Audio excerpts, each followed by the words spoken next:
তো hello guys, আসসালামু আলাইকুম। এটা হচ্ছে আমার বেলজিয়াম আইডি। এখানে দেখেন আমি একটা আইডি তৈরি করেছি, নাম হচ্ছে বেলজিয়াম। এখানে কিছু আইকনিক প্লেয়ারও আছে, যেমন হামজা চৌধুরী, চিলিনি, বাতিস্তুতা, ওসিম্যান। এগুলো কিন্তু গেমে নেই, আপনারাও জানেন, আমিও জানি। এখন তো ডি ব্রুইন আর কি 86 না 84 হয়ে গেছে, আমার কাছে 86টা আছে। এই আইডিটা দেখেন আপনারা। এখন আমি ইভেন্টটা জিতেছি, ইভেন্টটা দেখে দেখবো কি প্লেয়ার বের হয়। আপনারাই দেখেন কি পাই আমি, একটু অপেক্ষা করেন।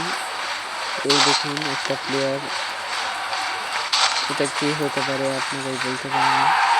তো ফোডেন পেয়েছি আমি, দেখেন ফোডেনটাও কিন্তু চলে, কিন্তু অবশ্যই আমি 82টা পেয়েছি। 84টা যদি আগে পেতাম তাহলে আরও ভালো হতো। ইভেন্ট আমার কমপ্লিট। যদি আইকনিকগুলো পেতাম তাহলে আরও ভালো হতো, অষ্টাশি রোনালদো এরা। এই দেখেন আমি ফোদেনকে রাইট উইঙ্গারে দিলাম আর চাপাতাকে মাঝখানে দিলাম সিএফ, সেন্টার ফরওয়ার্ডে ওটাই জায়গা।